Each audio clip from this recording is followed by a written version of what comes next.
नमस्कार दोस्तों, मैं हूं राजेश। आपका स्वागत है टॉप रैंकर ऑनलाइन क्लासेस की इस नई वीडियो में। और हम पढ़ रहे हैं कक्षा 10 के सामाजिक विज्ञान को, जो कि यूरोप में राष्ट्रवाद के उदय, यूरोप में राष्ट्रवाद का उदय है। और इसमें हम लोग पिछले दो वीडियो में इस सब्जेक्ट से जो है बातें कर चुके हैं, दो वीडियो में पिछले। और उसमें जो है हम लोग बहुत सारी चीज़ों के डिस्कस कर लिए। राष्ट्रवाद क्या होता है, ये जो राष्ट्रवाद की शुरुआत कहाँ पर हुई थी, कब हुई थी, कैसे हुई थी। और इसमें जो भी इतिहास पढ़ रहे थे हम लोग, यूरोप के इतिहास के बारे में पढ़ रहे थे। जो भी राष्ट्रवाद का जो उदय हुआ था कि राष्ट्रवाद का मतलब क्या होता है, उसका अर्थ क्या होता है। राष्ट्रवाद का मतलब जो होता है देशभक्त, देश प्रेम, जो कि 1789 ईस्वी से पहले जो था अपने राजा के प्रति था। इन सारी चीज़ों के विषय में हम लोग पढ़ चुके हैं। तो आगे हम लोग शुरू करते हैं। अभी देखते हैं ये जो है राष्ट्रवाद का मतलब क्या होता है। ये हम लोगों ने पढ़ लिया था कि जो राष्ट्रवाद होता है सबको एक पहचान दिलाता है, जिसकी जो भावना मजबूत करने के लिए राष्ट्र ध्वज होना चाहिए, प्रतीक होना चाहिए, और राष्ट्रगान होता है। अगला था कि यूरोप में राष्ट्रवाद की शुरुआत कब और कैसे हुई थी। हमें पता है कि जो राष्ट्रवाद का जो शुरुआत हुआ था फ्रांस में हुई थी और 1789 ईस्वी में हुई थी। फिर उसके बाद नेपोलियन ने प्रशासन के क्षेत्र में क्या बदलाव किए थे। तो नेपोलियन ने बहुत ज़्यादा प्रशासन के क्षेत्र में सुधार किया था। नेपोलियन जो है 1804 ईस्वी में सिविल कोड लाया था, जिसको नेपोलियन कोड बोला जाता है, जिसने कि किसानों को दास्ता से मुक्त कराया, जागीर की जो थी उसको समाप्त किया। नेपोलियन के बारे में यूरोप के अन्य इलाकों में क्या बातें थी, तो मिली जुली प्रतिक्रिया थी। मिली जुली का अर्थ था कि दोनों लोग यानी कि सही भी है, नहीं भी सही है, इस चीज़ों के बारे में। और अगला था कि फ्रांसीसी क्रांति के पहले यूरोप की क्या स्थिति थी। तो जो यूरोप था वो छोटे छोटे कस्बों में या प्रांतों में बटा हुआ था। और फिर उसके बाद 18वीं सदी के यूरोप का कुलीन वर्ग कैसा था। कुलीन वर्ग का अर्थ है कि जो अमीर लोग थे वे लोग कैसे थे, उनके बारे में हम लोग पढ़ चुके हैं। और जो यूरोप के मध्यम वर्ग का उदय कैसे हुआ, जो मध्यम वर्ग है यानी कि जो आज का जो हम लोग मिडिल क्लास बोलते हैं वे लोग। और उस टाइम 18वीं सदी में यानी कि 1789 ईस्वी से पहले फ्रांस की क्रांति से पहले जो था कि मध्यम वर्ग नहीं था, उसमें केवल पादरी लोग थे, कुलीन यानी कि अमीर लोग, और मजदूर लोग। यही तीन कैटेगरी यानी कि सीधे सीधे कह सकते हैं कि केवल दो कैटेगरियाँ थी, एक अमीर की और एक गरीब की। तो जो इसमें मजदूर लोग थे वे व्यवसाय में आए, अपने शिक्षा को बढ़ाएं, शिक्षा दिशा लेकर के क्या किया, एक नए वर्ग का उदय किया जिसको कि मध्यम वर्ग बोला जाता था। यही मध्यम वर्ग लोग जो है व्यापारी, उद्योग, कंपनियां शुरू किए थे, और इन्होंने ही राष्ट्रवाद की शुरुआत की थी। यानी कि कह सकते हैं कि राष्ट्रवाद की जो शुरुआत किसने की थी, तो जो मध्यम वर्ग के लोग थे उन्होंने शुरू की थी। यूरोप में 19वीं सदी में आर्थिक क्षेत्र में कौन से सुधार किए गए। तो 1834 ईस्वी में पर्सिया की पहल पर जो है एक संगठन का गठन किया जाता है, जो अधिकांश जर्मन राज्य भी उसमें शामिल हो जाते हैं। कि जर्मनी जो था वो पहले यानी कि 19वीं शताब्दी से पहले वो 39 स्टेट में बटा हुआ था, यानी छोटे छोटे राज्यों में या कस्बों में क्या था, बटा हुआ था। और उसमें 30 प्रकार की क्या थी, मुद्राएं थी, जिसको कि घटा कर कितने कर दिए गए थे, 2 कर दिए गए थे। फिर उसके बाद था कि हम लोग ग्रीस की आज़ादी पढ़ लिए थे कि ग्रीस की आज़ादी यानी कि जो यूनान था उस पर ऑटोमन साम्राज्य का शासन हुआ करता था। जो ऑटोमन साम्राज्य था, जो कि आज के समय में तुर्की है, वो इस्लाम धर्म को मानने वाला था, और जो ग्रीस या यूनान वाले लोग थे वो ईसाई धर्म को मानने वाले लोग थे। तो इन दोनों लोगों की जो विचारधाराएं थी वो एक जैसी नहीं थी, इसलिए उनमें विवाद हुआ। फिर उसके बाद जो है कि इटली का एकीकरण पढ़ लिया हम लोग कि जो इटली है वो 19वीं शताब्दी से पहले क्या था, ये 7 प्रांतों में बटा हुआ था। कि जो इसका उत्तरी भाग था, उत्तर पूर्वी भाग, इस पे ऑस्ट्रिया का अधिकार था। जो दक्षिणी भाग था इस पे स्पेन का अधिकार था। जो मध्य वाला भाग था उस पे पादरी लोगों का अधिकार था। और जो इसका सिडमॉन और ये सिडमॉन, सार्डिनिया और पिडमॉन्ट ना, सार्डिनिया और पिडमॉन्ट पे क्या था, इटली के राज परिवार का अधिकार था। फिर उसके बाद हम लोगों ने इटली के एकीकरण के जो इटली का एकीकरण का जो मेज़बानी किसने किया था, तो जोसेफ मेज़नी ने किया था, इसको भी पढ़ लिए थे हम लोग। और फिर उसके बाद प्रधानमंत्री जो काउंट काबूर थे वो इसको एकीकरण में बहुत ज़्यादा योगदान देते हैं, जो कि ऑस्ट्रिया को हराने में सबसे बड़ा इनका रोल रहता है। फिर उसके बाद गैरीबाल्डी हैं, इन्होंने स्पेन को हरा करके जो इटली का दक्षिणी भाग था उसको इटली में मिलाया था। फिर उसके बाद हम लोग आगे इस जर्मनी का एकीकरण की प्रक्रिया का संक्षेप में पता लगाएं। यहाँ से हम लोग आज शुरू करते हैं। और इससे पहले जो भी हम लोगों ने स्लाइड देखा है वो पिछली 2 वीडियो में हम लोगों ने डिस्कस कर चुके हैं। ठीक है, तो आज हम शुरू करते हैं जर्मनी के एकीकरण की प्रक्रिया। जो यानी कि जो ये कैसे शुरुआत हुई, तो जर्मनी जो था ये कितने 39 स्टेट में बटा हुआ था। कितने स्टेट में, 39 स्टेट में बटा हुआ था। तो 1815 ईस्वी के वियना कांग्रेस में जर्मनी की पहचान 39 राज्यों के एक लचर संघ का अर्थ होता है एकदम कमजोर शासन के रूप में हुई थी। इस संगठन का निर्माण नेपोलियन द्वारा पहले ही किया गया था। 1848 के मई महीने में फ्रैंकफर्ट संसद में विभिन्न राजनीतिक संगठनों ने हिस्सा लिया। उन्होंने एक जर्मन राष्ट्र के लिए एक संविधान की रचना की। यानी कि जो ये फ्रैंकफर्ट संसद में जो राजनीतिक संगठनों ने भाग लिया था, कितने भाग लिए थे लोगों ने? 831 लोगों ने भाग लिया था इसमें। 831 लोगों ने भाग लिया था। तो कहा था कि जर्मनी को क्या करना चाहिए, 39 से घटाकर एक राष्ट्र यानी एक देश बना लेना चाहिए। और इन लोगों ने कहा, इन लोगों का योगदान था कि जो जर्मनी है उसका क्या होना चाहिए, एक कानून होना चाहिए, एक संविधान होना चाहिए, एक संविधान के जरिए जर्मनी को चलाया जाएगा। उनके अनुसार जर्मन राष्ट्र का जो मुखिया होगा, कोई राजा होता तो संसद के प्रति जवाबदेही होती। जर्मन एकीकरण के मुख्य सूत्रधार थे ऑटो वान बिस्मार्क, यानी कि बिस्मार्क को कह सकते हैं कि जर्मनी का एकीकरण का जो योगदान किसने दिया था, बिस्मार्क ने दिया था। ये कहाँ के? पर्सिया के मुख्यमंत्री थे। मुख्यमंत्री भी को कह सकते हो, प्रधानमंत्री थे पर्सिया के। इन्होंने ही इस काम के लिए पर्सिया की सेना और अफसरशाही की मदद ली थी। उसके बाद ऑस्ट्रिया, डेनमार्क, फ्रांस से 7 साल के भीतर 3 लड़ाइयाँ लड़ी। यानी कि जो बिस्मार्क थे वो ऑस्ट्रिया, डेनमार्क और फ्रांस से 7 सालों में 3 लड़ाइयाँ लड़ी थी। यानी किसी कह सकते हैं कि जो ये फ्रांस था वो जर्मन पे भी कब्जा किया था, डेनमार्क का भी कब्जा था, ऑस्ट्रिया का भी कब्जा था। तो हमको पता है कि फ्रांसीसी क्रांति से पहले क्या था, लुई 16वें का शासन हुआ करता था। उसके बाद 1804 में नेपोलियन ने उस पर शासन कर दिया था। तो ये जो नेपोलियन था जर्मन पे क्या किया था, कब्जा किए हुए थे। यानी कि ऑस्ट्रिया का भी कब्जा था, डेनमार्क का भी और फ्रांस का भी कब्जा था। उन युद्धों के परिणति हुई, पर्सिया की जीत हुई। यानी कि उस युद्ध का परिणाम हुआ कि पर्सिया की जीत हुई, जिसने जर्मनी के एकीकरण की प्रक्रिया को संपूर्ण किया। 1871 ईस्वी में जनवरी महीने में वर्साय में हुए एक समारोह में प्रसा यानी कि जिसको पर्सिया के राजा विलियम प्रथम को जर्मनी का क्या कर दिया गया, शहंशाह घोषित कर दिया, यानी कि राजा घोषित कर दिया गया 1871 ईस्वी में। फिर उसके बाद हुआ कि फ्रैंकफर्ट संसद जो थी उसमें जो जर्मनी के एकीकरण की बातें चल रही थी उसको क्या किया गया कि इसी संसद में यानी कि बैठक हुई थी जहाँ पे उस चीज़ को फ्रैंकफर्ट संसद बोला जाता है। फिर उसके बाद था कि फ्रैंक संसद क्या है, इसके बारे में। जर्मनी में ऐसे कई राजनीतिक गठबंधन थे जिनके सदस्य मध्यम वर्गीय, पेशेवर, व्यापारी और धनी कलाकार हुआ करते थे। वे फ्रैंकफर्ट शहर में एकत्रित हुए और एक सकल जर्मन असेंबली के लिए वोट करने का फैसला किया। 18 मई 1848 ईस्वी को 831 चुने हुए प्रतिनिधियों ने जश्न मनाते हुए एक जुलूस निकाला। फ्रैंकफर्ट पार्लियामेंट यानी संसद को चल पड़े, यानी कि वहाँ पे क्या कर दिए, मार्च कर दिए, या कह सकते हो कि आंदोलन करने के लिए वहाँ पे चल दिए संसद की तरफ, जिसका आयोजन सेंट पॉल के चर्च में किया गया। यानी सेंट पॉल जो वहाँ चर्च था पादरी लोग का, वहाँ पे उसकी बैठक हुई कि जर्मनी के एकीकरण के लिए, यानी कि जर्मनी जो देश है उसे देश घोषित करने के लिए, उसका संविधान बनाने के लिए 831 लोगों ने, यानी कि इतने लोगों ने भाग लिया था उसमें। उन्होंने एक जर्मन राष्ट्र का संविधान तैयार किया। उस राष्ट्र की कामना कोई राज परिवार का आदमी करता तो पार्लियामेंट को जवाब देने के लिए उत्तरदायी होता। यानी कि बोला गया कि राष्ट्र का, यानी जर्मन राष्ट्र का संविधान बनाया जाए, उनका जो जवाबदेही हो क्या हो, एक राज परिवार का ही, यानी कि जो जर्मन राष्ट्र का था उसका ही एक परिवार हो, तो वो जवाबदेह हो, पार्लियामेंट यानी संसद के प्रति जवाबदेही करे। इन शर्तों पर पर्सिया के राजा फ्रेडरिक विल्हेम यानी कि चतुर्थ ने को वहाँ का शासन सौंपने की पेशकश की गई। यानी कि पर्सिया के जो राजा थे फ्रेडरिक विल्हेम चतुर्थ को वहाँ का शासन यानी कि राजा बनाया जा सके, लेकिन उसने इसका जो है अनुरोध ठुकरा दिया, यानी कि वो राजा बनने से इनकार कर दिया। उस चुनी हुई संसद का विरोध करने के लिए अन्य राजाओं के साथ मिल गया।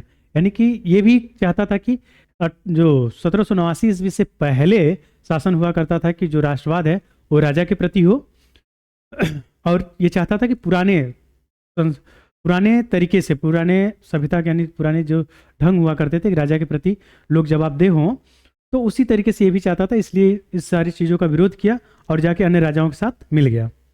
ओके, फिर उसके बाद है मारियान और जर्मेनिया कौन थे, जिस तरह उन्हें किया गया उसका क्या महत्व है, यानी कि जिस तरह से उनको पेश किया गया इसका क्या महत्व था। जो मारियान और जर्मेनिया थी, ये दो लोग थे। जैसे ये दो रूप से दो फोटो देख सकते हैं यहाँ पे, एक मारियान का और जर्मेनिया का। तो ये जर्मेनिया का फोटो है, ठीक, जर्मेनिया, और ये मारियान का फोटो है।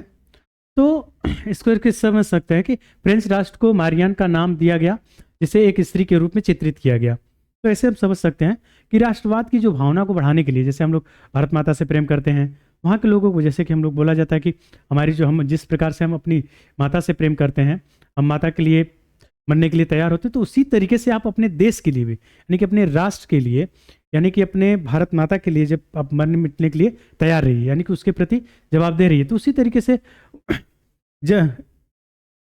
फ्रेंच राष्ट्र को भी, यानी कि फ्रांस में भी क्या किया गया, मारियान और जर्मेनिया को, यानी कि तस्वीर के माध्यम से, यानी कि इनको देवी मान लिया गया, यानी कि वहाँ की जैसे हम लोग के भारत माता को बोला जाता है, उसी तरीके से इनको, मारियान को और जर्मेनिया को भी माता का दर्जा दिया गया। तो इसी तरीके से जर्मन की मातृभूमि को जर्मेनिया का नाम दिया गया। ईसाइयों में महिलाओं के नाम के तौर पर मारियान काफ़ी लोकप्रिय रही। उसके चरित्र को उदारवाद और गणतंत्र पर आधारित किया गया, जिसमें लाल टोपी, तिरंगा झंडा और कलगी है। यानी कि देख सकते हैं कि सर पे इनके जैसे लाल टोपी है, ये हाथ में तिरंगा झंडा है, और कलगी यानी कि पत्तियों का नीचे है, देख सकते हैं।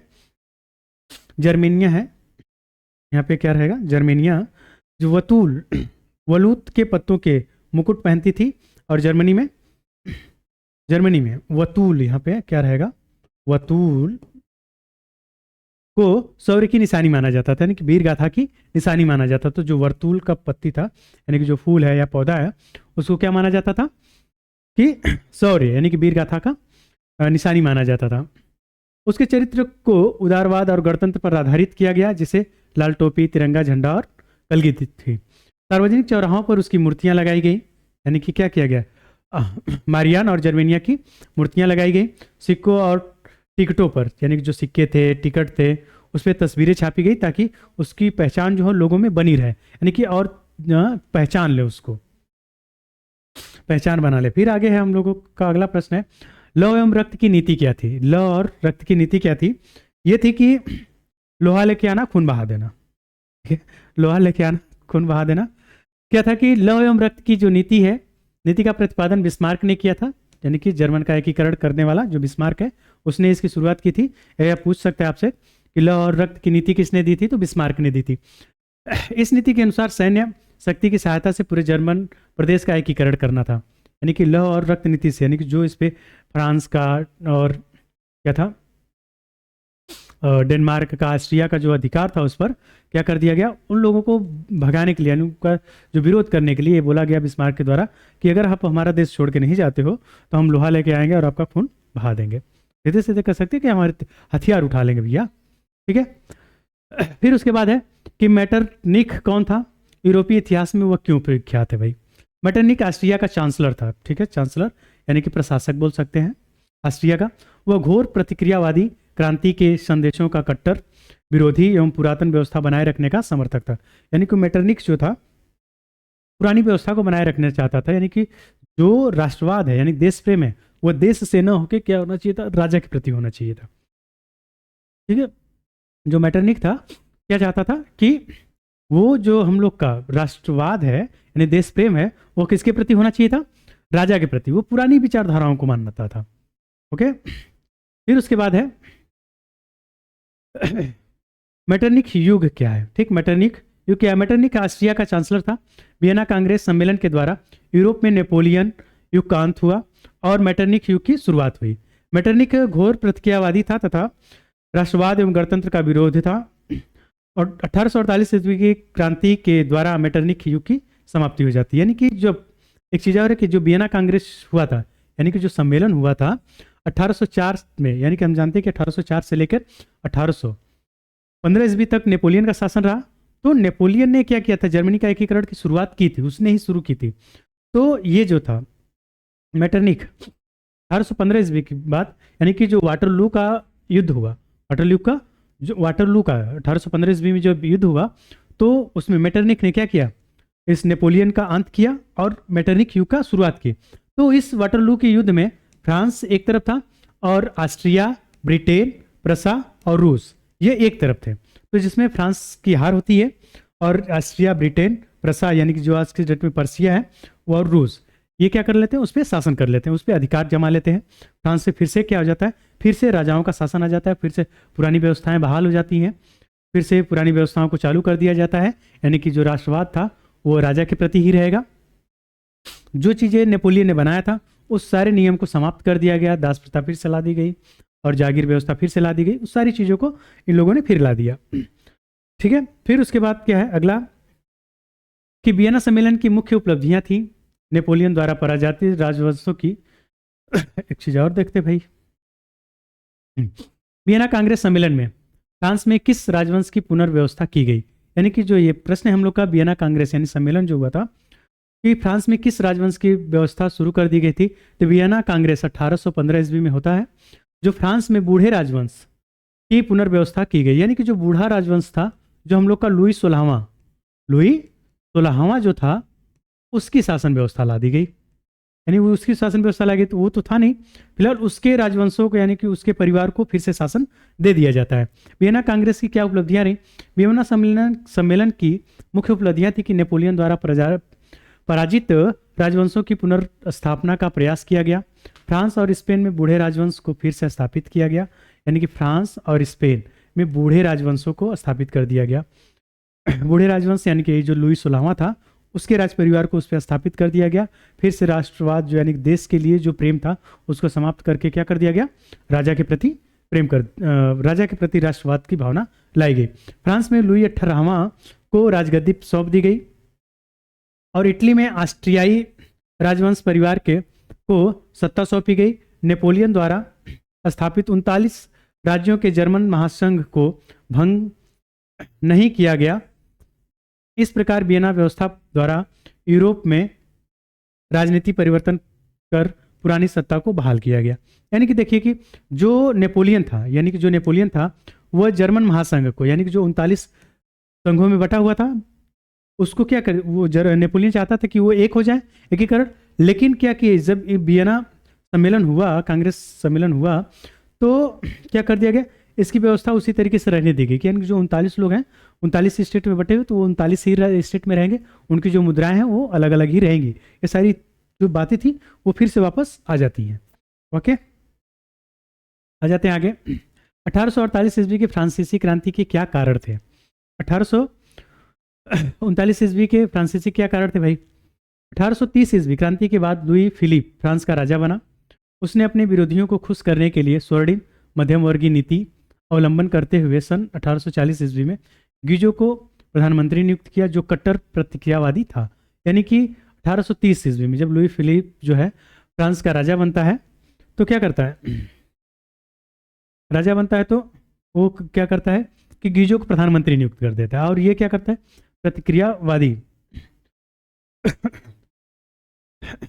प्रतिक्रियावादी था।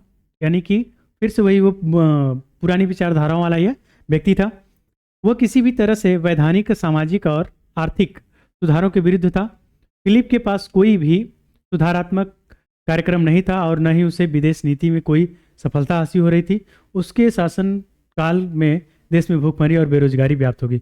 यानी कि जो लुई फिलिप था उसके शासनकाल में क्या हो गया, आर्थिक स्थिति अच्छी नहीं हो रही थी और फिर उसके बाद जो है शासन व्यवस्था अच्छी नहीं हो रही थी, बेरोजगारी बढ़ गई थी, भूखमरी बहुत ज़्यादा आ गई थी।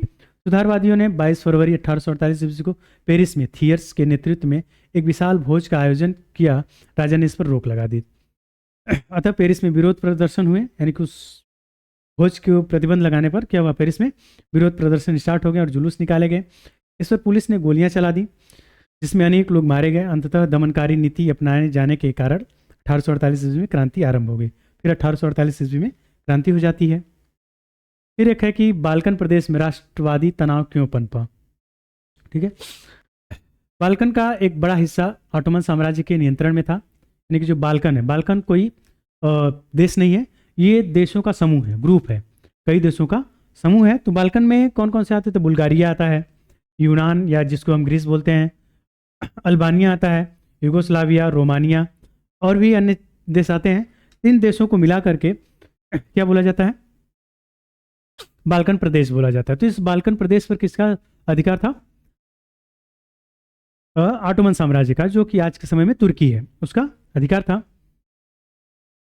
फिर उसके बाद क्या हुआ कि आधुनिकीकरण और आंतरिक सुधारों से अपनी ताकत बढ़ाने की कोशिश की। किसने की थी भाई? इसलिए यह क्षेत्र ऐसा था जैसे किसी बारूद की ढेर पर बैठा हो। पूरी 19वीं सदी में ऑटोमन साम्राज्य ने आधुनिकीकरण और आंतरिक सुधारों से अपनी ताकत बढ़ाने की कोशिश की। जो ऑटोमन साम्राज्य था पूरी तरीके से अपनी आर्थिक स्थिति को क्या कर रहा था? मजबूत कर रहा था, लेकिन इसमें उसे अधिक सफलता नहीं मिली।